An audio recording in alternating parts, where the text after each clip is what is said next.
Shalom Avarim. Today I want to talk to you about the parable of the olive tree. I've recently written a book on this subject, and I'll put a link to the book in the video description. But I want to unveil to you some things about the parable of the olive tree, which Paul gives in Romans chapter 11, that you may never have heard of or thought about. The first thing I want to address, well, let me stop before we get going too far here. We have a lot to talk about the parable of the olive tree, but I need to ask for your financial support. And I don't talk about this lightly right now, but I need to be very direct. Right now, we are treading water financially. Donations have dropped to the lowest level I can remember, and I've been doing this for 30 years. Actually, more than 30 years. And as of this morning, our bank account is pending $650 in the negative. Now, we have gotten some response to donations requests today, but we're still $500 in the negative. And those are funds that we need to raise by the end of the day today to keep our bank account from having returned items and fees that start a chain reaction that would be difficult from which to recover. If you value this work, if the teachings that we've been doing, the writing, the research, the advocacy, have ever helped you or matter to you, then today is the day we truly need your help. Perhaps there's somebody out there that can donate one-time donation of $500 or $1,000 that would lift us up out of this hole that we're in today. That would be amazing, wonderful. We would really appreciate that if there's somebody out there that can do that. Smaller donations matter, though. Any donation will help, and several of them together can do the same thing.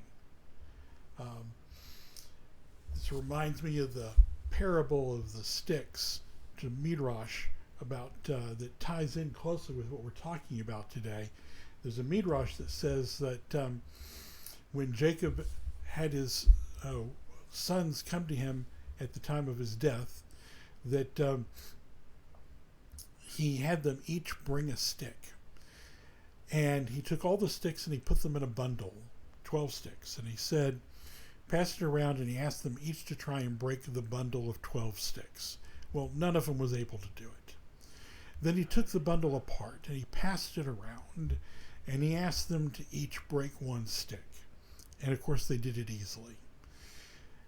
And he told them, this is the message that I want to teach you, that working together you can accomplish more than any one of you. We need you all to work together. Don't expect someone else to do this for you. You be the person that reaches out and makes that donation. A number of small donations can help. And of course, if there's somebody out there that's really capable to make a big donation, we need it today. All right, let's get to talking about the parable of the olive tree. There's so many misconceptions about this parable. And the first one is who it's talking about. Because when you get to Romans chapter 11, it's talking about this olive tree, and if you don't understand Romans 9, you're not going to understand Romans 11. So let's talk about who this olive tree is really talking about. In in Romans chapter 9, we see that Paul is quoting from the book of Hosea in Romans chapter 9, verses 25 through 26. So in Hosea, it talks about this group that are not my people, that are called my people again. Let's find out who they are. Hosea chapter 2, verses 24 through 35, or verses 22 through 23, depending on whether you're looking at a Jewish or Christian version, because this is one of the passages where the verse divisions differ. And it says, "And the earth shall respond to the grain and the wine and the oil, that they shall respond to Yisrael. I will sow her unto me in the land, and I will have compassion upon her that had obtained compassion, and I will say to them that were not my people, you are my people, and they shall say, you are my Elohim." This passage from Hosea brings us to a most overlooked thread of prophecy, that the ultimate restoration of the house of Israel. The name Yisrael, or Jezreel in the King James Version, is the key to this overlooked thread. In Hosea chapter 1 verse 4, Hosea's wife bears a son, and Yahweh names the son Yisrael. Throughout Hosea, the names of Hosea's sons have special prophetic meaning. The name Yisrael is a wordplay on Yisrael, or Israel, but has the meaning El sows or El scatters. And this, quoting from verse 4, "And Yahweh said unto him, Call his name Yisrael, for yet a little while, and I will visit the blood of Yisrael upon the house of Yahu, and will cause to cease the kingdom of the house of Yisrael." This prophetic reading and the prophetic meaning of this and this name is revealed in chapter 2 when Elohim scatters Israel. At this point, it's absolutely essential to distinguish the two houses of Israel in the book of Hosea.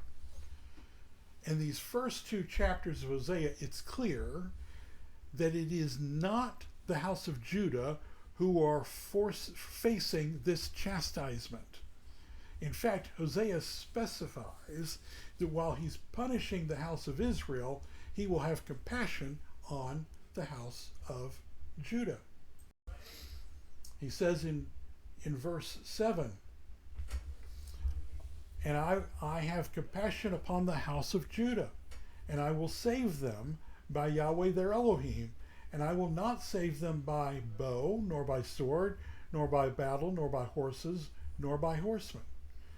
By contrast, the house of Israel in this book loses their identity as the people of Yahweh. His second and third sons are named Lo Ruchma, not compassioned, and Lo Ami, not my people. Finally, Yahweh tells us that at a time when the number of descendants of Israel are as, quote, as the sand of the sea, which cannot be measured nor numbered, according to Hosea 2:1 or 1:10, depending on which version you're looking at, that this group known as Lo Ami, not my people, will come to be known as sons of the living El. In other words, these people would realize that they're not Gentiles after all, but members of the 10 lost tribes. We read about this in the apocryphal book of Baruch, chapter 2, verses 30 through 35. "But in the land of their captivities they shall remember themselves, and shall know that I am Yahweh their Elohim. For I will give them a heart and ears to hear, and they shall praise me in the land of their captivity, and think upon my name, and return from their stiff neck, and from their wicked deeds. And they shall remember the way of their fathers, which sinned before Yahweh, and I will bring them again into the land, which I promised with an oath unto their fathers, Avraham, Yitzhak, and Yaakov, and they shall be masters of it, and I will increase them, and they shall not be diminished, and I will make an everlasting covenant with them to be their Elohim, and they shall be Ami, my people. And I will no more drive my people, Ami, of Israel, out of the land that I have given to them." By the way, this happens in the book of Revelation when Elohim calls Ami, my people, out of Babylon. Come out of her, Ami, my people. That's when he calls Israel, the house of Israel, my people once again. But we're not studying Romans today. Revelation today. We're studying Romans today. So Romans 9 begins the contrast of Jews and Gentiles by quoting Hosea 2:25 or verse 23, or chapter 2 verse 1, or 1 verse 10, depending on the version, in Romans 9:25 through 26, where Paul writes, "And poured forth his mercy upon the vessels of mercy that were prepared to Elohim for glory, which we are, the called, not only from the Jews, but also from the Goyim," or the Gentiles. "Thus also he said in Hosea, I will call those who were not my people, and to whom I have not shown mercy, I will show mercy. For it will be that in the place where they were called not by people, they will be called sons of the living Elohim." And Yeshayahu proclaimed concerning the sons of Israel that even though the number of the sons of Israel should be like the sand that is in the sea, a remnant of them should be saved. Okay, so Paul here is quoting Hosea. He's not quoting it out of context. He's not being dishonest. So his Jews and Gentiles, in verse 24, the Goyim are the Lo Ami, not my people, i.e. the house of Israel in the book of Hosea. Can't be the Jews, which are separate in the first two chapters of Hosea, as the children of Judah. Okay, so we have two houses here, the house of Israel and the house of Judah, being treated separately in Hosea, the whole book of Hosea. And Romans chapter 9 is also treating them separately, but calling them Jews and Gentiles. Now, it should not be crazy to us that the house of Israel is being called Gentiles. Let me tell you why. First of all, we see this elsewhere in Scripture. When they were Lo Ami, not my people, they became known as Gentiles. We see this in Romans chapter 11 again here, but further down in verse 25, "I want you to know this mystery, my brothers, so that you will not be wise in the thought of your nephesh," or your soul, "that blindness of heart in part has happened to Yisrael, until the fullness of the Gentiles should come," or in Hebrew, "Milo HaGoyim," which is exactly the phrase that appears in Genesis chapter 48, verse 19, in reference to Ephraim in the Torah, that they become a multitude of nations, or a fullness of the Gentiles. It's the same in Hebrew, Milah HaGoyim. Okay, same phrase in Hebrew. So here's one of the places that they're called Gentiles.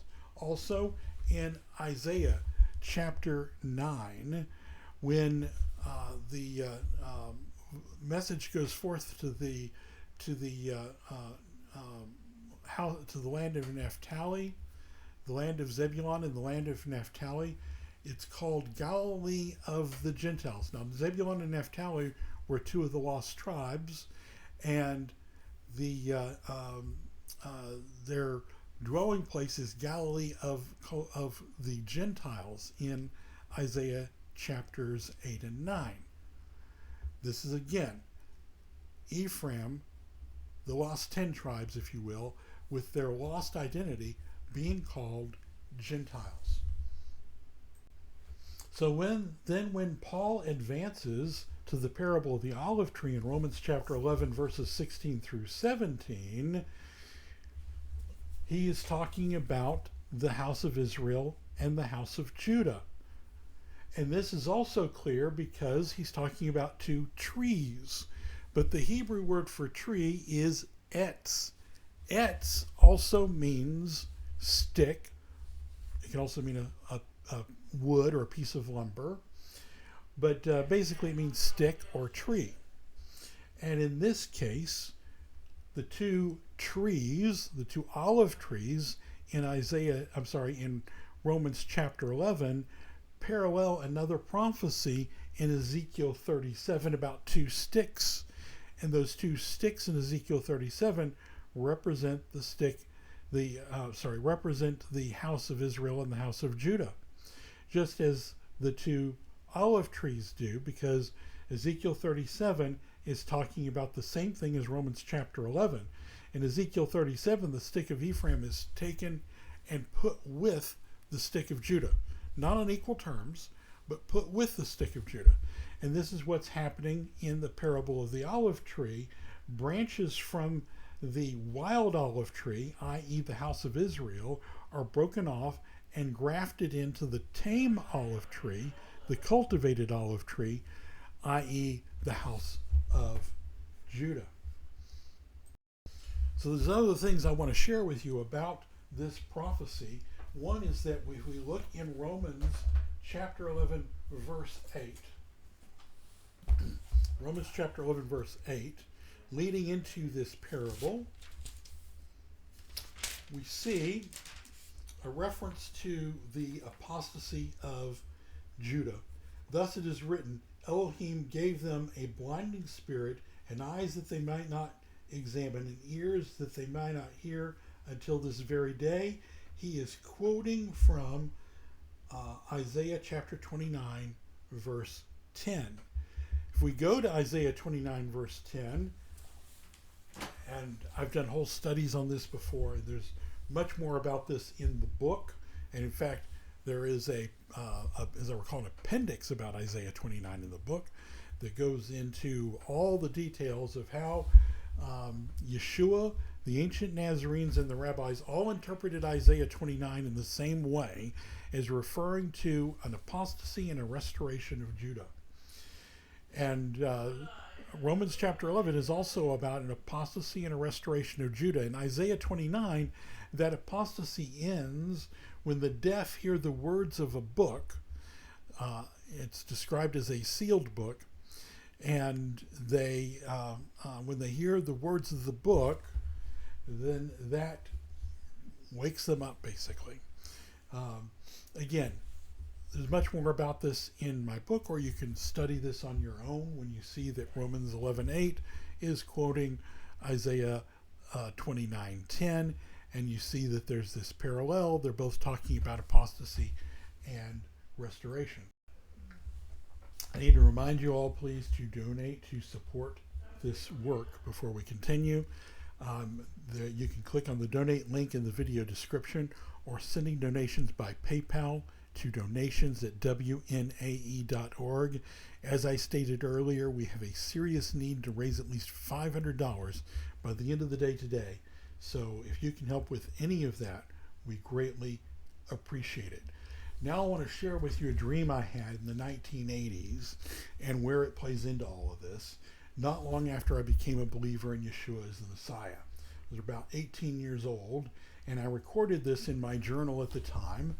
Quote, in my dream, I was rebuilding the ruins of an ancient stone altar. As I finished rebuilding the altar, it shined with a great light, so bright that I could not look directly into it, brighter than the sun. I turned around and saw several shafts of blue light shining down out of the heavens. It was sheer beauty like I had never seen. Behind me was a Messianic synagogue I was attending at the time. I ran inside to tell all my friends in the synagogue about what I'd seen, but most of them seemed disinterested, and only a few were willing to come outside and see what I had seen.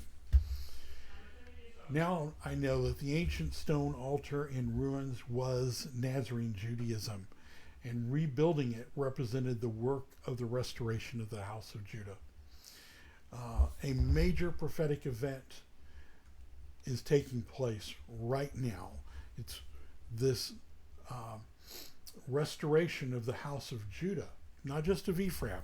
Yes, wild branches, Ephraimites, are grafted into the house of Judah, and we're going to talk about that more later in a minute. And that's this Ephraimite two-house movement that has taken place. Okay, but there's something. If you thought that, Paul basically says, if you think that's great, wait till you see what this is really all about, the next step. So if you thought the restoration of Ephraim was great, wait till you see the restoration of Judah. So Romans 11 does discuss this stage of restoration of Ephraim we've talked about, but it also tells us about an even more powerful stage, which involves the restoration of Judah being grafted back into its own olive tree. Romans 11:12, and if their stumbling became riches for the world, and their loss riches to the goyim, how much more therefore their fullness. He's talking about the branches that were broken off, Judah, of their own olive tree. Okay, not talking about Ephraim, because that would be the goyim in this case in Paul's terminology, as we discussed already. Verse 15, for if their reprobation was reconciliation to the world, how much more therefore their return, but life that is from among the dead. And then verses 23 through 24, and those, if they do not remain in their lack of faith, and we know they don't, because we know that Romans 11:8 is quoting Isaiah 29:10 about this apostasy, from which in Isaiah 29 there is a restoration. The deaf hear the words of the book, and they're restored. Okay. And if so, verse rereading this, and those, if they do not remain in their lack of faith, and they don't, also will be grafted in, for Elohim is able to graft them in again. And if you who are from the olive tree that was wild by your nature were cut off and were grafted contrary to your nature into the good olive tree, how much more then those if they be grafted into their natural olive tree?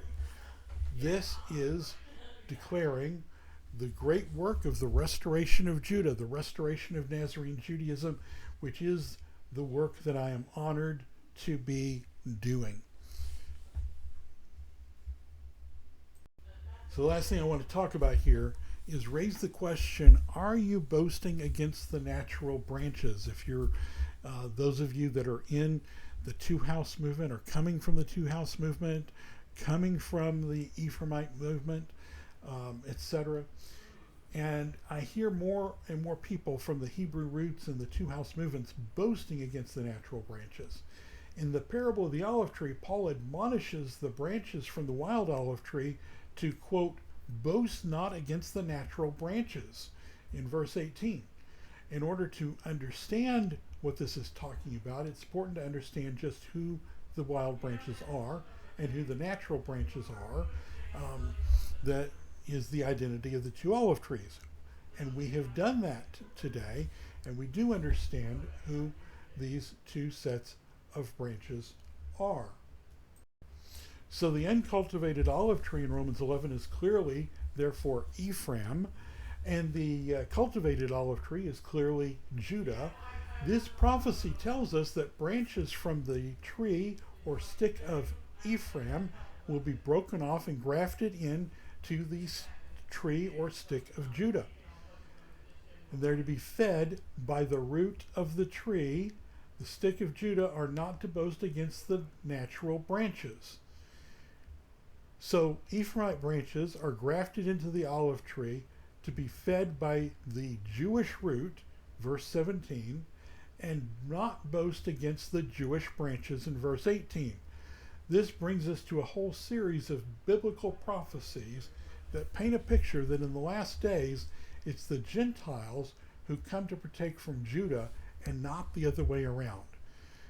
In Ezekiel 37 verses 15 through 20, it is the stick of Joseph that is in the hand of Ephraim and is put with the stick of Judah in verse 19. Not brought together on equal terms together, but instead the stick of Ephraim is brought over and joined to the stick of Judah in verse 19. Very important language.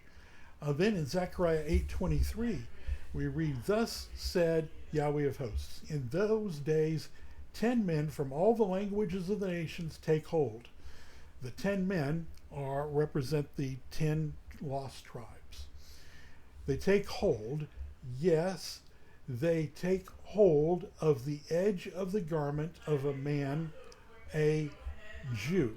Okay, so they take hold of what in the Hebrew it says the kanaf. That's the corner edge of the garment where the zitzit are placed. So they're grabbing hold of the zitzit, saying, "Let us go with you, for we have heard that Elohim is with you." Now, some people misinterpret this verse to be talking about Yeshua, that Yeshua is the Jew that they're taking hold of. However, even if Yeshua is the Jew they're taking hold of, and that's debatable, but even if he is, the statement, "let us go with you," in Hebrew, you. In English, we just have you, and it can be plural or singular. We've developed a plural you in colloquial speech in some areas of English dialect. Here in, excuse me, here in Texas, we have y'all, a contraction of you all, which gives us a sort of plural you.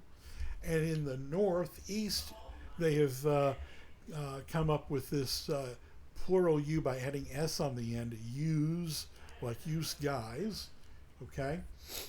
But in Hebrew, there are separate yous. There's a singular you and a plural you, and they're two different Hebrew words. And here, in the Hebrew, the you is plural. So when it says, "let us go with you," it can't be talking about Yeshua. And when it says, "we have heard that Elohim is with you," it's again plural in both of these yous.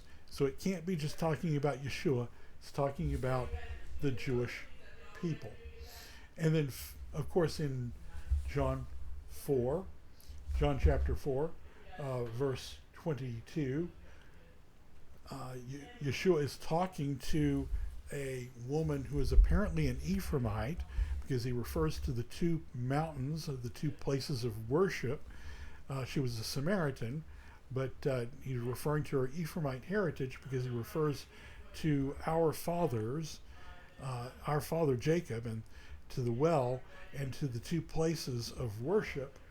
And he says to her, "Salvation is of the Jews."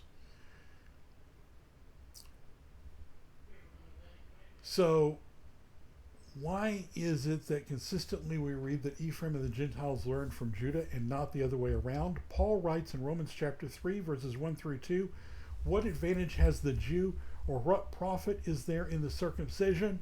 Much in every way, chiefly that unto them were committed the oracles of Elohim." Now, one thing I have to clarify here, and I've talked about it already about the restoration of Judah, is that the true representative of Judah here is Nazarene Judaism, not Rabbinic Judaism.